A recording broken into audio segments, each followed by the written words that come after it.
Well, deceive to achieve, that's what the U.S. says is the key to military success. A 298-page report reveals a secret ruling that President Barack Obama made just 2 weeks ago that basically allows the FBI to work around privacy laws for the sake of national security. Investigative journalist Webster Tarpley is in our studios today to shed light on this new strategy.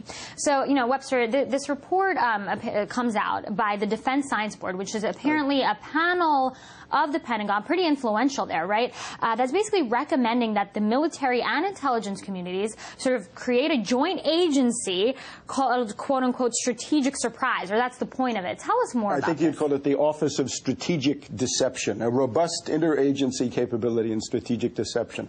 The Defense Science Board is essentially a front for the personal network of a guy called Andrew Marshall. This is the legendary Yoda. He may be the longest-serving top bureaucrat in the entire U.S. administration. He's 89 years old. He's the founder of this thing. He's been there since 1973.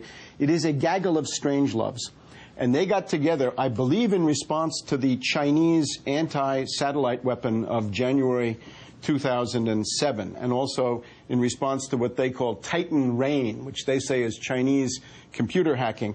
So the idea is there are surprises in the world, and you have the known unknowns, as Rumsfeld would say, that is, the surprises you know may be coming, and then you have the surprising surprises, the unknown unknowns. And the goal that they have is how to make sure that you're not surprised, or if you are, how to respond, and then how you surprise the other guy, and you do this with deception, what they used to call maskirovka in the Cold War, right? Well, they accused the Soviets. Well, let me play devil's advocate here for a second and ask, what is so shocking about this? If the United States is trying to fight these unconventional wars like they are in Iraq and Afghanistan, don't they want their enemies to be thrown off guard? I mean, isn't that the point? What would be the point if the quote-unquote enemy knew exactly what they were doing, right? Well, let's look at it in a different framework. The idea of this is deception, and they say we want to play on the enemy culture, their standing beliefs, how they gather intelligence, how they make political decisions. And above all, creating surprise requires a series of sophisticated, orchestrated events,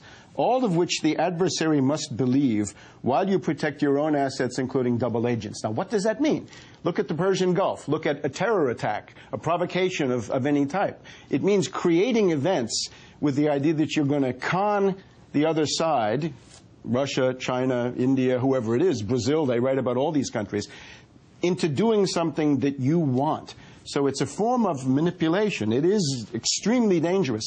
This summer seminar in the past brought us P2OG, the Preemptive Proactive Operations Group. The goal of that was to get terrorists to attack targets the U.S. wanted at a time chosen by the U.S. So extremely dangerous. If I could just mention one other thing. The Office of Net Assessment, which is Marshall's shop in the Pentagon, commissioned a report called The Great Siberian War of 2030, which is that China seizes Russia east of the Urals, and you have a world war around that topic. So this is the kind of thing that these people are actually into in terms of what they'd like to see happen. And the idea is how to play on other people's fears and beliefs to make it happen. Yeah, but at the same time, this report has said that strategic deception, like you say, has in the past provided the U.S. with significant, advantages that sort of translated into victories. You gave us a little bit of examples there. Can you give us something more specific where they can say, okay, we tried it here and it worked here, so we're going to do it, here? Well, the examples they're interested in are the surprises were cyber warfare, space warfare, operations that would be new forms of blitzkrieg, technology, nuclear, biological. The Sputnik is the great example of the U.S. getting surprised. The Tet Offensive, the U.S. is surprised. They claim that they surprised Saddam Hussein. He didn't think he was going to get attacked.